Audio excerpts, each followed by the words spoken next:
Hello সবাইকে, আশা করি সবাই ভালো আছেন। আজকের এই ভিডিওতে আমরা ফ্রিল্যান্সিং নিয়ে যা কিছু জানার আছে পুরো পৃথিবীতে সব কিছু জানার চেষ্টা করব।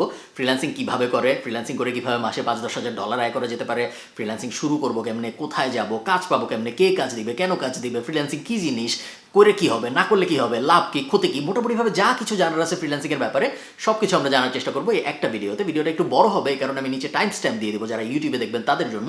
যারা ইউটিউবে দেখছেন না তারা টাইম স্ট্যাম্প ব্যবহার করতে পারবেন না, কিছু করার নাই। আপনারা একটু টেনে টেনে কষ্ট করে অন্য যেখানেই দেখছেন, ফেসবুকে দেখছেন হয়তো, সেখানে আপনারা একটু কষ্ট করে টেনে টেনে দেখবেন। ভিডিওটা যদি মনে হয় আপনাদের উপকারে এসেছে, ভিডিওটা পুরোটা দেখার পরেই তো আসলে বুঝবেন উপকারে এসেছে নাকি, বাট যদি মনে হয় উপকারে এসেছে অবশ্যই চেষ্টা করবেন ভিডিওটা শেয়ার করতে আপনার বন্ধুদের সাথে বা আপনার ফ্রেন্ড লিস্টের মানুষজনদের সাথে। তার কারণ ফ্রিল্যান্সিংয়ের ব্যাপারে আনফর্চুনেটলি 10 বছর 15 বছর ফ্রিল্যান্সিংয়ের দুনিয়ায় বাংলাদেশের প্রবেশের পরেও অনেক ধরনের মিসকনসেপশন আছে, অনেক ধরনের ভুল ধারণা আছে এবং এই কারণে ফ্রিল্যান্সিং বিষয়ে অনেক ধান্দাবাজিও হয়। চলেন শুরু করি ভিডিওটা। ফ্রিল্যান্সিং শিখতে হলে অবশ্যই ভালো গিটার বাজাতে পারতে হবে। যে ভালো গিটার বাজাতে পারে না সে কখনোই ভালো ফ্রিল্যান্সার হতে পারে না, ইটস আ ফ্যাক্ট। ফ্রিল্যান্সিং কী জিনিস এটা আমরা সবাই জানি তো, তাই না? যারা জানেন না তাদেরকে আমি একদম সহজ করে বোঝাই দিচ্ছি। ফ্রিল্যান্সিং বোঝা কোনো জটিল ব্যাপার না। আপনি একটা জিনিস চিন্তা করেন, বাংলাদেশকে কেন গার্মেন্টস শিল্পে এত উন্নত বলা হয়? এটা বলার কারণ হলো বাংলাদেশে খুব কম দামে গার্মেন্টস বানায় বাংলাদেশ এক্সপোর্ট করতে পারে। গার্মেন্টস বলতে আমি জামা কাপড় বোঝাচ্ছি। সো ধরেন কথার কথা, এই যে জামাটা আমি পরে আছি, এই জামাটার গায়ে বিড়ালের লোম লেগে আছে। এখন এই জামাটা আমি H&M থেকে কিনেছিলাম, আমার হয়তো 15 ইউরো খরচ হয়েছিল জামাটা কিনতে। 15 ইউরো মানে 1500 টাকা। H&M এর এই জামাটা বানাইতে $1 খরচ হওয়ার কথা না, 1 ইউরো খরচ হওয়ার কথা না। কেন? তার কারণ H&M জামাটা আয়ারল্যান্ডে বসে বানায় নাই। H&M এরকম লাখ লাখ জামা বাংলাদেশ টাইপ দেশ থেকে বানায় জাহাজে করে নিয়ে আসছে। যেই বাংলাদেশের গার্মেন্টসটা এই জামাটা বানিয়ে দিয়েছে, ওই বাংলাদেশের গার্মেন্টসটা একটা ফ্রিল্যান্সার। H&M বাংলাদেশ থেকে এই জামাটা বানায় নিয়ে আসছে। H&M এই জামাটা আউটসোর্স করেছে, অন্য আর একটা দেশ থেকে সোর্স করে নিয়ে আসছে। বোঝাতে পারছি আমি আপনাকে? ওটা হলো আউটসোর্সিং। আর বাংলাদেশের গার্মেন্টসটা যেটা করলো, উনার পার্সপেক্টিভ থেকে চিন্তা করলে এই জিনিসটা ফ্রিল্যান্সিং। এই সেম ব্যাপারটা আগে শুধু ফিজিক্যাল গুডস নিয়ে করা যেত, যে জিনিসগুলো ধরা ছোঁয়া যায় ওই জিনিসগুলো নিয়ে করা যেত। আমার পেঁয়াজ দরকার, আমি অমুক দেশ থেকে যে দেশে পেঁয়াজ সস্তা নিয়ে আসলাম। আমার জামা দরকার, আমি দেখলাম কোন দেশে জামা আসলে সস্তায় বানানো যায়, কোন দেশে লেবারের খরচ কম, ওই দেশ থেকে আমি সস্তায় জামা নিয়ে আসলাম। ইন্টারনেটের পেনিট্রেশনের পরে সুবিধাটা যেটা হয়েছে, এই জিনিসটা এখন ডিজিটাল জিনিসপত্র নিয়েও করা যায়। আগে যদি অনেক আগে একসময় যদি আমার ওয়েবসাইট দরকার হইতো, আমি আয়ারল্যান্ডে বসে আছি, আমার একটা ওয়েবসাইট দরকার, আমার আয়ারল্যান্ডেরই একজনকে খুঁজে বের করতে হইতো যে আমাকে ওয়েবসাইটটা বানায় দিবে। আমার একটা লোগো দরকার, আমার একটা এক্সেলের কাজে হেল্প দরকার, আমার একটা মাইক্রোসফট ওয়ার্ডে কিছু একটা লেখা দরকার, আমার আশপাশে যারা আছে তাদেরকেই আমার খুঁজে বের করতে হইতো যারা ওই কাজে এক্সপার্ট। আমার একটা গেম বানানো দরকার, ইউ গেট দ্য আইডিয়া। আমার আশপাশের কোনো একটা মানুষকে খুঁজে বের করতে হইতো যে আমাকে এই কাজটা করে দিবে। ইন্টারনেট পেনিট্রেশনের সুবিধাটা যেটা হয়েছে, এখন আমার আশপাশের মানুষের উপর আমার আর নির্ভর করতে হচ্ছে না। ফিজিক্যাল ওয়ার্ল্ডে ওই যে যেভাবে H&M বাংলাদেশ থেকে জাহাজে করে গার্মেন্টস এনে H&M আয়ারল্যান্ডে বিক্রি করতো, ওই একইভাবে এখন আমরা ডিজিটাল ওয়ার্ল্ডে চাইলেই আমার যদি একটা ওয়েবসাইট দরকার হয়, আমি আয়ারল্যান্ডের একজনকে না খুঁজে রাঙামাটির একজনকে খুঁজে বের করতে পারি যে আমাকে ওয়েবসাইট বানায় দিবে। আমার লাভ কি? H&M এর লাভ কি? কম দামে পাচ্ছে। আমার লাভও সেম। আমি যখন তৃতীয় বিশ্ব থেকে বা দ্বিতীয় বিশ্ব থেকে একজনকে দিয়ে আমার ওই সেম কাজটা করাবো, ওই কাজটা করাইতে আমার প্রথম বিশ্বে যেই ধরনের খরচ হইতো, তৃতীয় বিশ্বে তার থেকে 10 ভাগের 1 ভাগ, 15 ভাগের 1 ভাগ খরচ হবে। আপনি নর্মালি চিন্তা করেন, আমার যদি আজকে একটা ওয়েবসাইট বানানোর দরকার হয়, আমি যদি আয়ারল্যান্ডের একটা এজেন্সিকে হায়ার করি ওয়েবসাইট বানানোর জন্য, আমার কাছ থেকে হয়তো 5000 ইউরো নেবে। কিন্তু এই সেম ওয়েবসাইট আমি যদি একটা ইন্ডিয়ান কোম্পানিকে হায়ার করি বা আমি যদি একটা বাংলাদেশি কোম্পানিকে হায়ার করি, তাহলে হয়তো আমি 1000 ইউরোতে ওটা করায় ফেলতে পারবো। এই ব্যাপারটা ওই যে বাংলাদেশের যে লোকটা আমাকে করে দিচ্ছে সেম ওয়েবসাইটটা, ওই বাংলাদেশি লোকটা ফ্রিল্যান্সার, আর আমি এই ক্ষেত্রে আউটসোর্স করতেছি ওয়েবসাইটটা। বোঝা গেছে ফ্রিল্যান্সিং কী জিনিস এবং আউটসোর্সিং কী জিনিস? চলেন আমরা কম্পিউটারে যাই, আমাদের আরও অনেক কিছু দেখতে হবে। ওর নাম মাকলু, তবে ওকে ওর ফলোয়াররা অনেক সময় ফ্রিল্যান্সার মাকলুও বলে এবং আরও অনেকে ওকে মাকলু স্যার বলেও সম্বোধন করে। ওর সামনের বইমেলায় একটা বই বের হবে, আমি অবশ্যই রেকমেন্ড করবো বইটা কিনবেন এবং রকমারি.com-এ 5 স্টার রেটিং দিবেন এই বইটাকে। ঠিক আছে মাকলু, সবাইকে বাই বলো, সবাই ফ্রিল্যান্সার হতে চায়। তো আপনার মনে হয়তো প্রশ্ন আসছে যে ভাই আমি সবই বুঝলাম, কিন্তু আমি ক্লায়েন্ট কিভাবে পাবো আসলে? ধরেন আমার একটা স্কিল আছে, আমি লোগো বানাইতে পারি, আমি ওয়েবসাইট বানাইতে পারি, আমি কোডিং করতে পারি, আমি অ্যানিমেশনের কাজ জানি, আমি ভিডিও এডিট করতে পারি। কাজ স্কিলের তো কোনো শেষ নাই, বাট আমার এই স্কিল অনুযায়ী ক্লায়েন্ট আমি কিভাবে খুঁজে পাবো? গার্মেন্টসের জন্য তো সহজ, গার্মেন্টস একটা বড় জিনিস। গার্মেন্টস হয়তো H&M-কে ফোন দিয়ে বলছে যে H&M তোমার কি জামা দরকার, আমরা জামা দিতে পারবো। গার্মেন্টস হয়তো ফোন দিয়ে বলতে পারছে, বাট পুরো দুনিয়ায় একটা মানুষের কার কোন কাজ লাগবে, সেই কাজের স্কিল আমার আছে নাকি, এই সব কিছু আমি কিভাবে খুঁজে পাবো? এই জিনিসটা বোঝার জন্য আমাদের মার্কেট প্লেসের আইডিয়াটা বুঝতে হবে। মার্কেট প্লেস হলো এমন একটা জায়গা, আপনারা ফ্রিল্যান্সিংয়ের দুনিয়া মার্কেট প্লেস ওয়ার্ডটা অনেক বেশি খুঁজে পাবেন। মার্কেট প্লেস হলো এমন একটা জায়গা যেখানে ক্লায়েন্টরা বা পোটেনশিয়াল ক্লায়েন্টরা তাদের যে ধরনের কাজ লাগবে ওই ধরনের কাজের কথা বলে পোস্ট করে জব, এবং ওই জব পোস্টগুলো আপনি দেখতে পারবেন। ওই জব পোস্টগুলো দেখে দেখে আপনার যেই জবগুলো মনে হয় আপনি করতে পারবেন, ওই জবগুলো আপনি বিড করতে পারবেন। এই ওয়ার্ডগুলো আমাদের একটু বুঝতে হবে, এগুলো মার্কেট প্লেস, এগুলো ফ্রিল্যান্সিং এর সাথে জড়িত জিনিসপত্র। বিড বলা হয় কেন আমি ঠিক জানি না, বিড একটা নিলামের শব্দ, বাট বিড করা বলতে আসলে ফ্রিল্যান্সিং এর দুনিয়ায় বোঝায় অ্যাপ্লাই করা। সো মার্কেট প্লেস থাকবে, মার্কেট প্লেসে বায়াররা আসবে, মার্কেট প্লেসে ফ্রিল্যান্সাররাও সাইন আপ করবে, এবং তারপরে ওই মার্কেট প্লেসে বায়াররা জব পোস্ট করবে। জব পোস্ট করার পরে সেই জবগুলোর মধ্যে থেকে আপনার যদি মনে হয় এই জবগুলোর মধ্যে এই জবটা আমি পারি, তখন আপনি ওই জবে অ্যাপ্লাই করবেন। অ্যাপ্লাই যখন আপনি করবেন, তখন ওই অ্যাপ্লিকেশনের ভিতরে আপনি বর্ণনা করবেন যে কেন আমি পারি, নর্মাল জব অ্যাপ্লাই করার মতো একটা ব্যাপার। এবং তারপরে আপনি যদি সিলেক্টেড হন, তাহলে ওই বায়ার মার্কেট প্লেসটাকে টাকা দিবে এবং আপনাকে কাজ শুরু করতে বলবে। আপনাকে কিন্তু টাকা দিবে না বেশিরভাগ ক্ষেত্রে, কখনো কখনো আপনাকে কিছু অ্যাডভান্স দিতেও পারে, বাট বেশিরভাগ ক্ষেত্রে কমনলি যেটা হয় সেটা হলো বায়ারটা মার্কেট প্লেসটাকে টাকা দেয়, তারপর আপনি কাজ শুরু করবেন। আপনার কাজ যখন শেষ হবে, আপনি বায়ারকে কাজ জমা দিবেন, তখন মার্কেট প্লেস টাকাটা রিলিজ করে আপনাকে দিবে। সো আমি যদি আমার স্ক্রিনটা আপনাদের দেখাই, আপনারা দেখতে পাচ্ছেন এখানে আমার স্ক্রিন।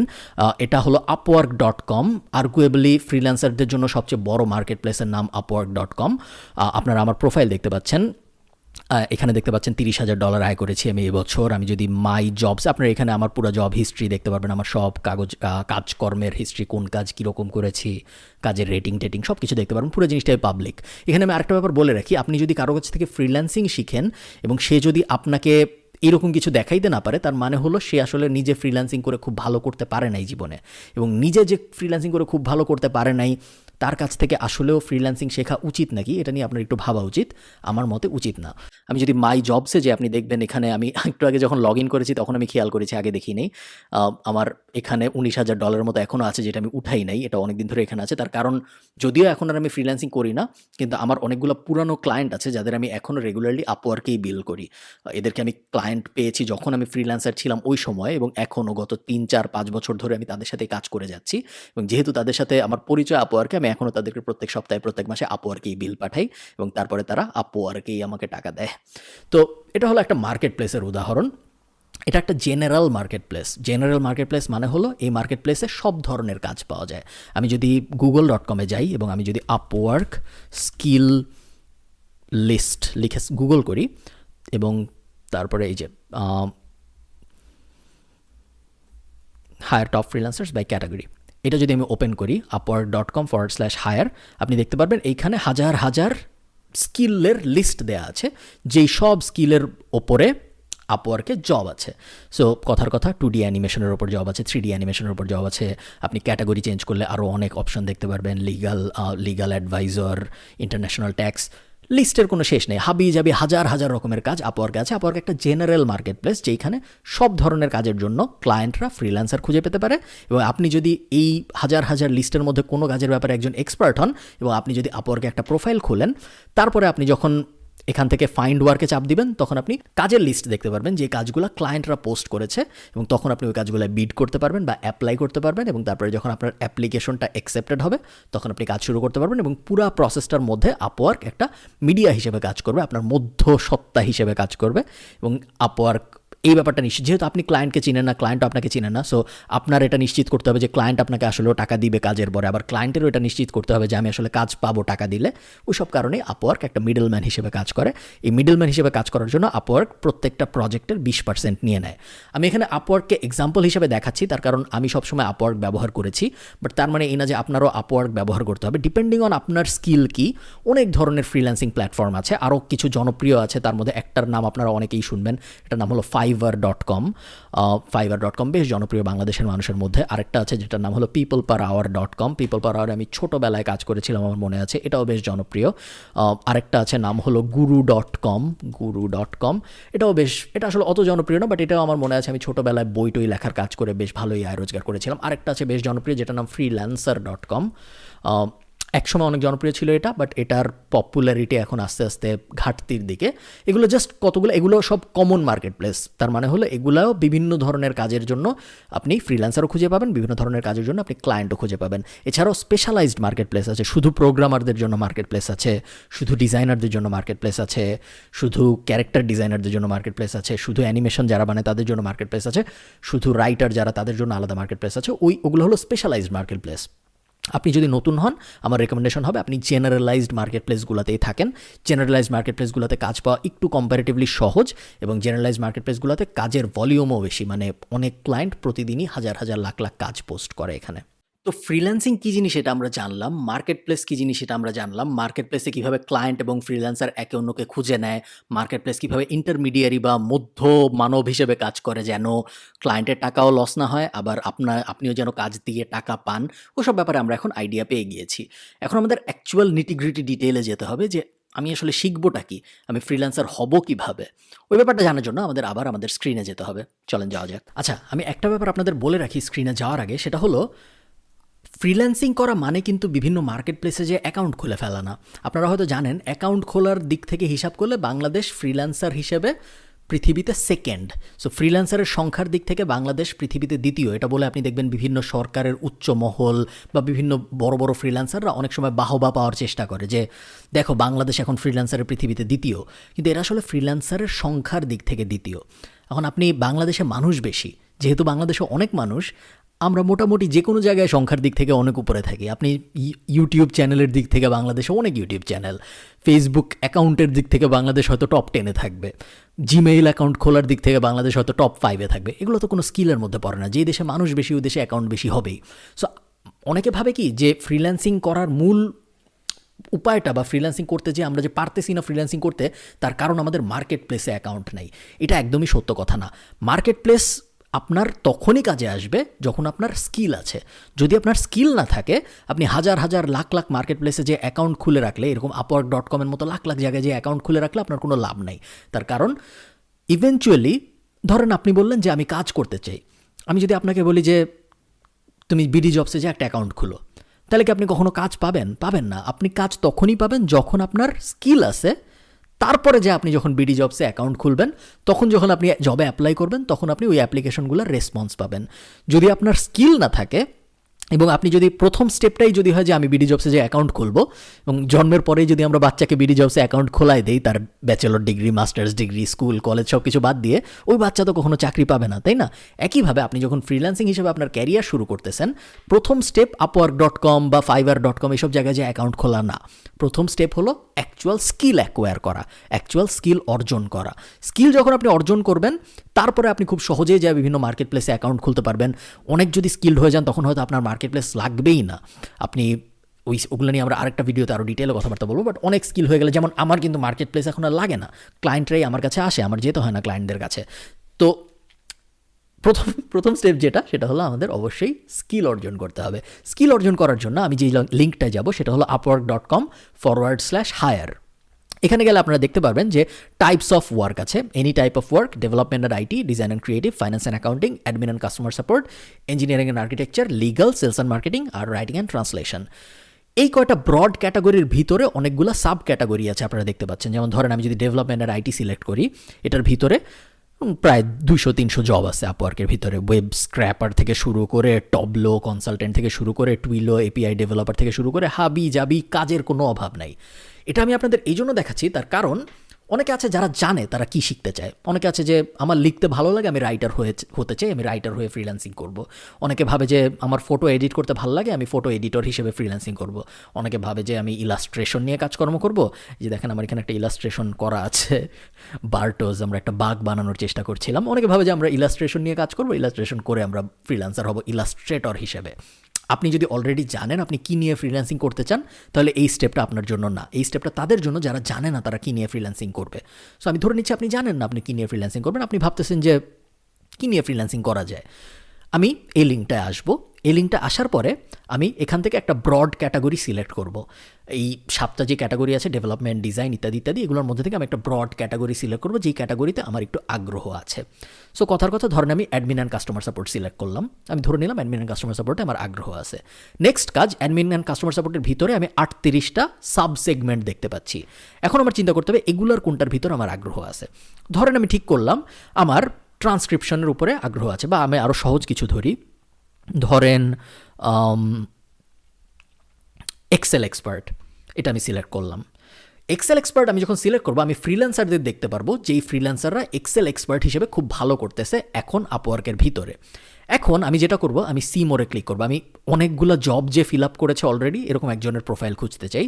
সো এই যে সাবুকে, উনি 111টা জব ফিল আপ করেছে আমি দেখতে পাচ্ছি, মানে উনি 111টা প্রজেক্টে কাজ করেছে এ পর্যন্ত। সো আমি যদি সি মোরে ক্লিক করি, সি মোরে ক্লিক করলে ওনার প্রোফাইলটা ওপেন হবে। একটু আগে আমি ভিডিওর শুরুতে যেরকম আমার প্রোফাইল ওপেন করে দেখাচ্ছিলাম সেরকম আমরা সাবু কুমারের প্রোফাইলটা ওপেন করলাম। এখন উনি $10,000 আয় করেছে এখন পর্যন্ত, এবং কত ডলার আয় করেছে এটা আমাদের দেখতে হবে। তার কারণ আমরা জানতে চাই যে স্কিলটা আমরা সিলেক্ট করতেছি ওই স্কিলে অলরেডি সাকসেসফুল ফ্রিল্যান্সার আছে নাকি। যদি আমরা দেখি যে স্কিলটা আমরা সিলেক্ট করছি ওই স্কিলের ভিতরে মাত্র 5টা ফ্রিল্যান্সার আছে, তাদের কেউই $500 বেশি আয় করে নেই, তাহলে ওই স্কিলটা সিলেক্ট করা উচিত হবে না, কারণ ওই স্কিলের ভিতরে হয়তো এনাফ কাজই নেই। এক্ষেত্রে আমরা দেখতে পাচ্ছি $10,000 আয় করেছে উনি, এবং আমরা যদি একটু নিচে নামি আমরা জবগুলো দেখতে পারবো। জবগুলো আমরা খুব ভালো মতো পড়বো, কারণ জবগুলো পড়লে আমরা বুঝতে পারবো ওই ধরনের জব আমি করতে চাই নাকি। সো প্রথম জবটা যেটা উনি ফিল আপ করেছে, উনি অগাস্টের 5 তারিখে এই জবটা করেছে। অগাস্টের 5 থেকে নভেম্বরের 25 তারিখ পর্যন্ত উনি এই কাজটা করেছে। সো আমি যদি জবটার ওপরে ক্লিক করি এবং তারপরে এটা একটা প্রাইভেট জবের ডিটেলস দেখা যায় না। সো আমি যদি ওটায় ক্লিক না করে আরেকটা জবে ক্লিক করি যেটা ওপেন, ধরেন কথার কথা আমি সেকেন্ড পেজে যাই, ওনার অনেক জব আমরা দেখতে পাচ্ছি, ক্লিক করলাম, জব ডেসক্রিপশন দেখতে পাচ্ছি আমরা। জব ডেসক্রিপশন কি? We are looking for manual data entry professional who can work for us in short term assignment, we have to start work immediately, if you have dedicated work nature please apply. So একটা client এই জিনিসটা লিখে post করেছিল, তাদের একটা data এন্ট্রির মানুষ দরকার। এরপরে এই সাবুজে উনি অ্যাপ্লাই করেছে, এবং উনি অ্যাপ্লাই করার পরে উনি এই কাজটা পেয়েছে। কাজটা পাওয়ার পরে উনি কত টাকা পেয়েছে? $60 পেয়েছে সম্ভবত এই জবটা থেকে, এটাই ক্লিক করেছিলাম না। সো এইগুলো এইভাবে যখন আপনি প্রত্যেকটার জবের ডেসক্রিপশন পড়বেন, আবারও আমরা ব্যাকে চলে যাব, ব্যাকে চলে যেয়ে আমরা আরেকটা ক্যাটাগরি সিলেক্ট করব, আরেকটা ক্যাটাগরি সিলেক্ট করে আবার ওখান থেকে ফ্রিল্যান্সার সিলেক্ট করব, ফ্রিল্যান্সার সিলেক্ট করে ওই ফ্রিল্যান্সার কী কী জব করেছে ওই জবগুলোর ডেসক্রিপশন পড়ব। এই পুরো প্রসেসটা আমরা যখন বারবার রিপিট করতে থাকবো তখন আমরা খুব সহজে না, আপনার হয়তো 7 থেকে 10 দিন লেগে যাবে, বাট ইভেনচুয়ালি আমরা বুঝে যাব যে আমরা কোন ক্যাটাগরিতে কোন স্কিলের আন্ডারে কাজ করতে চাই, কোন স্কিলটা আমরা আসলে শিখতে চাই। ওটা যখন আমরা সিলেক্ট করে ফেলতে পারবো যে কোন স্কিল আমরা শিখতে চাই, তারপরেই আমরা অ্যাকচুয়ালি নেক্সট স্টেপে মুভ করতে পারবো, যেটা হলো সেই স্কিলটা অ্যাকচুয়ালি শেখা। আমাদের কিন্তু এখনও আপওয়ার্ক বা এরকম কোনো মার্কেট প্লেসে অ্যাকাউন্ট খোলার কোনো দরকার নেই, আমরা এখনও স্কিলই শিখি নেই, আমরা এখনও স্কিল শেখার ফেজে আছি। আমরা মার্কেট প্লেসের ভিতরে গিয়েছি, আমরা মার্কেট প্লেসে রিসার্চ করছি, তার কারণ আমরা জিনিসটা টপ ডাউন স্টাইলে করতে চাই। আমরা আগে দেখতে চাই কী কী জবের ডিমান্ড আছে, তারপর ওখান থেকে ব্যাক ট্র্যাকে এসে ওই জিনিসগুলো শিখতে চাই। উল্টা না, অনেকে আছে আমরা আগে শিখি তারপর যাই দেখি আপওয়ার্কে ওই রিলেটেড কোনো কাজই নেই, তখন তো আমাদের পুরো শেখাটাই ওয়ার্থলেস হয়ে গেল, তাই না? সো আমরা উল্টাভাবে করবো, আমরা আগে আপওয়ার্কে যাব, বা আপওয়ার্কে যেতে হবে তা না, আপনি সেম কাজ ফাইবারে যেও করতে পারেন, যে কোনো মার্কেট প্লেসে যে আপনি করতে পারেন। দেখেন এই যে উপরে গ্রাফিক ডিজাইন, ডিজিটাল মার্কেটিং, বিভিন্ন ক্যাটাগরি আছে, ক্যাটাগরির ভিতরে সাব ক্যাটাগরি আছে, ওই সাব ক্যাটাগরির কোনো একটা যদি আপনি সিলেক্ট করেন তাহলে ওই সাব ক্যাটাগরির ভিতরে বিভিন্ন গিগ দেখতে পারবেন আপনি। এটা 22টা বিক্রি হয়েছে, এটা 205টা বিক্রি হয়েছে, এটার 71টা বিক্রি হয়েছে। সো আমরা বুঝতে পারি মোটামুটিভাবে কভার লেটারের একটা ডিমান্ড আছে মার্কেটে। এই ব্যাপারটা বোঝা জরুরি যে কোন জিনিসের ডিমান্ড আছে মার্কেটে। না বুঝে আমরা হঠাৎ করেই যদি একটা জিনিস শেখা শুরু করি, ওইটা আমার বড় ভাই শিখছে দেখে বা ওই বিষয়ে কোচিং আছে দেখে, এবং তারপরে যখন আমরা সব শেখা শেষ করে আপওয়ার্ক বা এরকম মার্কেট প্লেসে কাজ করতে যাব, তখন যখন আমরা দেখবো কাজ নাই, তখন কিন্তু আমাদের পুরো ব্যাপারটা হতাশার জীবন হয়ে যাবে। ওটা করা যাবে না। অ্যাকচুয়াল স্কিল কী শিখবো এটা আমরা এখন ডিসাইড করে ফেললাম। নেক্সট স্টেপ হলো ওই স্কিলটা অ্যাকচুয়ালি শেখা। এটা সবচেয়ে গুরুত্বপূর্ণ স্টেজ। এই স্টেজ যদি ঠিক মতো না হয় তাহলে অন্য কোনো কিছুর কোনো মানে নেই। অনেক মানুষ আছে যাদের সব কটা ফ্রিল্যান্সিং মার্কেট প্লেসে অ্যাকাউন্ট আছে, বাট তাদের অ্যাকচুয়াল স্কিলটাই নেই, এই কারণে তাদের কোনো আয় রোজগার নেই। অনেকে আছে অল্প একটু কাজ পারে, হাজার মার্কেট প্লেসে অ্যাকাউন্ট, কিন্তু তাদের মাসে ইনকাম দেখা যায় $50 ক্রস করে না। $50 বা $100 আয় করার জন্য ফ্রিল্যান্সিং করার কোনো দরকার নেই। $100 মানে মাত্র 8,000 টাকা। 8,000 টাকা আয়ের জন্য ফ্রিল্যান্সিং করে কোনো লাভ নেই। 8,000 টাকা আয়ের জন্য অন্য আরও অনেক ভালো ভালো উপায় আছে। যে কোনো ধরনের ব্যবসা, ফেসবুক কমার্সও শুরু করলে আপনি ফ্রিল্যান্সিংয়ের থেকে অনেক সহজে 8,000 টাকার ইকুইভ্যালেন্ট থেকে অনেক বেশি আয় করে ফেলতে পারবেন। যাও, আমি র্যান্ট শেষ করি। কোনো কিছু শেখার জন্য ফার্স্টেই আপনার যে কাজটা করতে হবে সেটা হলো আপনার নেইবারহুড এফেক্ট ফলো করতে হবে। নেইবারহুড এফেক্ট কী জিনিস? নেইবারহুড এফেক্টের মানে হলো আমরা যেখান থেকে ইনফরমেশন কনজিউম করি ওই জায়গায় আমরা যা শিখতে চাই তা আমরা অটোমেটিক্যালি প্লেস করে দিব, যেন নেক্সট টাইম আমরা যখন ওই জায়গায় যাব কনজিউম করতে কোনো কিছু, তখন আমরা যেন এই জিনিসটা ন্যাচারালি ওখানে পাই। আমি একটা এক্সাম্পল দিয়ে বলি, তাহলে আপনাদের বুঝতে খুব সুবিধা হবে। যেমন ধরেন আমি ঠিক করলাম আমি এক্সেলের কাজ শিখব। এখন আমি যেটা করব, আমি ইউটিউবে যাব, কিছু আজাইরা চ্যানেল আনসাবস্ক্রাইব করব এবং এক্সেল রিলেটেড কিছু চ্যানেলে সাবস্ক্রাইব করব। এতে করে যেটা হবে, কালকে যখন আমি ইউটিউবে এমনিই মজা করতে যাব, এমনিই নর্মাল ভিডিও দেখতে যাব, তখন আমি কিছু এক্সেলের ভিডিও দেখতে পারবো আমার ইউটিউবের হোম পেজে। সো ন্যাচারালি যখন ওই জিনিসটা আমার চোখের সামনে আসতে থাকবে, তখন আস্তে আস্তে আমি ওই বিষয়ে ক্লিক করা শুরু করবো এবং জানা শুরু করব। এটা কি বলে নেইবারহুড এফেক্ট। এবং এই জিনিসটা আপনার শুধু ইউটিউবে করতে হবে তা না, আপনি ফেসবুকে যান, আজাইরা কিছু গ্রুপ থেকে লিভ নেন এবং তারপরে এক্সেল বিষয়ে কিছু গ্রুপে জয়েন করেন। এতে করে যেটা হবে, কালকে যখন আপনি ফেসবুকে লগ ইন করবেন, আপনি হয়তো লগ ইন করছেন আপনার বন্ধুর ছবিতে কমেন্ট করতে, কিন্তু ওই বন্ধুর ছবিতে কমেন্ট করার সময় উপরে বা নিচে আপনি দেখবেন যে কয়েকটা গ্রুপের পোস্ট, যে গ্রুপের পোস্টগুলো ইম্পর্টেন্ট। সেম জিনিস আমরা রেডিটে করতে পারি, টুইটারে করতে পারি। আপনি যদি পডকাস্ট শোনেন তাহলে কিছু পডকাস্টে সাবস্ক্রাইব করেন, যে পডকাস্টগুলো আপনার স্কিলের ওপরে। আপনি যদি বই পড়েন তাহলে 10টা নর্মাল বই পড়লে 11 নম্বর বইটা হতে পারে আপনার স্কিলের ওপরে। এইভাবে আমরা আমাদের নেইবারহুডে, আমাদের আশপাশে আমরা যে স্কিল শিখতে চাই, ওই স্কিলটা যেন ন্যাচারালি চলে আসে, এই ব্যাপারটা নিশ্চিত করব। এটা ফার্স্ট উপায়। সেকেন্ড উপায় কি? সেকেন্ড উপায় হলো আমাদের একটা অনলাইনে বা অফলাইনে কোর্স করতে হবে। খুব বেশি সাবধান থাকতে হবে, কারণ বেশিরভাগই ভুয়া কোর্স। বেশিরভাগ মানুষ কোর্স এজন্যই করায় কারণ তাদের আয়ের একমাত্র উপায় কোর্স ছাড়া তাদের অন্য কোনো আয়ের উপায় নেই। কেউ হয়তো অনেক আগে ফ্রিল্যান্সিং করে কখনো $50 আয় করছে, ওই $50 বেচে খেয়ে এসে কোর্স করাই যাচ্ছে। এরকম অনেক মানুষ আছে। অনেক মানুষ আছে যারা কখনো আয় করে নাই কিন্তু তারা কোর্স করায়। এবং সো খুব খুব সাবধান থাকবে। বাংলাদেশের মার্কেটে এটা খুব বেশি হয়, বাট ইন্টারন্যাশনাল মার্কেটে এই জিনিসটা অনেক হয়। সো যেখান থেকে আপনি বাংলায় কোর্স করেন, ইংলিশে কোর্স করেন, সামনাসামনি করেন, অনলাইনে করেন, যেভাবেই করেন, খুব সাবধানে থাকবেন। চেষ্টা করবেন আগে যারা করেছে তাদের কাছ থেকে রিভিউ নিতে, এমন কারো কাছ থেকে শিখতে যে অলরেডি জানে এবং সে যে জানে এটার প্রমাণ সে দিতে পারবে। সে যদি ফ্রিল্যান্সিং করে তাহলে তার ফ্রিল্যান্সিং প্রোফাইল আপনাকে দেখাতে পারবে। সে যদি আপনাকে ওয়েবসাইট বানানো শেখায় তাহলে সে আগে যে 500 ওয়েবসাইট বানাইছে ওই 500 ওয়েবসাইট আপনাকে দেখাতে পারবে। প্রুফ করতে পারবে এরকম মানুষের কাছ থেকে আপনি শিখবেন। যে প্রুফ করতে পারে না, শুধু কথার উপর ভিত্তি করে আপনি কারো কাছ থেকে কিছু শিখতে যাবেন না, গেলে ধোকা খাওয়ার চান্স অনেক বেশি। অনলাইনে শেখা উচিত নাকি অফলাইনে শেখা উচিত? এখন তো কোভিডের যুগ, এখন সবাই অনলাইনে শিখছে যখন আমি ভিডিওটা রেকর্ড করছি, বাট ইভেনচুয়ালি এটা আপনার ডিসাইড করতে হবে যে আপনি কি কোনো কিছু অনলাইনে ভালো শিখেন না আপনি কোনো কিছু অফলাইনে ভালো শেখেন। আমি যখন গিটার শিখি, আমি ঢাকা কলেজে যখন পড়ি তখনকার কথা বলছি, আমি গিটার শিখতে একদিন গিয়েছিলাম এবং একদিন 1 ঘন্টা আমি ওনার সামনে বসেছিলাম যে আমাকে গিটার শেখাচ্ছিল, এবং উনি আমাকে 6টা স্ট্রিংয়ে নর্মাল একটা ফিঙ্গারিং এক্সারসাইজ শেখাচ্ছিল। ওই একদিন যে আমি আর কখনো গিটার শিখতে যাইনি জীবনে, কিন্তু আমি কিন্তু গিটার ভালোই বাজাতে পারি, কারণ পুরো জিনিসটা আমি অনলাইনে শিখেছি। যদি আমি অনলাইনে না শিখে লাইভ গিটার শেখার চেষ্টা করতাম তাহলে আমার কখনো গিটার শেখা হইতো না, কারণ ওই সামনে যে 1 ঘন্টা বসে থেকে বোরিং একটা কাজ করতে হয়, ওই জিনিস আমি কখনো করতে পারতাম না। অন দ্য আদার হ্যান্ড, এমন মানুষ অনেক আছে যারা অফলাইনে গিটার শিখেছে এবং তুখোর গিটার বাজায়, খুব ভালো গিটার বাজাতে পারে, তাই না? অনলাইনে শিখেছে এরকম মানুষই হয়তো কম, অফলাইনে শিখেছে এরকম মানুষের সংখ্যাই হয়তো বেশি। সো আপনার ডিসাইড করতে হবে যে আপনি কোনো জিনিস অনলাইনে ভালো শেখেন না অফলাইনে ভালো শেখেন। এটা আপনার জন্য কেউ বলে দিতে পারবে না। পুরো ব্যাপারটি আপনার নিজের প্রশ্ন করে ডিসাইড করতে হবে যে আমি আসলে কোন জিনিস অনলাইনে ভালো শিখি, আমি কি আসলে কোনো কিছু অনলাইনে ভালো শিখতে পারবো না অফলাইনে ভালো শিখতে পারবো। থার্ড যে উপায়, আমি যদি কোর্স করতেও না চাই, সেক্ষেত্রে লাস্ট আমাদের ফাইনাল যে উপায়, সেটা হলো আমি গুগল এবং ইউটিউব আমাদের বন্ধু বানিয়ে ওইসব জায়গায় ফ্রি রিসার্চ করা শুরু করবো। মোটামুটি দুনিয়ায় যা কিছু আছে, যত স্কিল আছে, যত কঠিন স্কিলই হোক, যদি রকেট বানানোর স্কিলও হয় তাও আপনি গুগলে ফ্রি পাবেন বা ইউটিউবে ফ্রি পাবেন। আপনার খালি কষ্ট করে রিসার্চ করতে হবে। বই পড়ে প্লাস গুগল প্লাস ইউটিউব, এই 3টার ব্যবহার করে আপনি মোটামুটিভাবে পৃথিবীতে যা শেখা সম্ভব সব কিছু শিখে ফেলতে পারেন। আপনি চিন্তা করেন, ইলন মাস্ক রকেট ইঞ্জিনিয়ার ছিল না, ও জাস্ট বই পড়ে এবং অন্যান্য ইঞ্জিনিয়ারদের ভিডিও দেখে এবং অন্যান্য ইঞ্জিনিয়ারদের কোয়েশ্চেন করে রকেট বানায় ফেলছে এবং সেই রকেট আকাশে পাঠায়ও দিছে স্পেসএক্সের মাধ্যমে। Anything is possible free resource use করে। আপনার কোর্স করতেই হবে এমন জরুরি না, বাট কোর্স করলে যেটা হয়, অনেক সময় স্টেপগুলো একটু সহজ হয়ে যায়।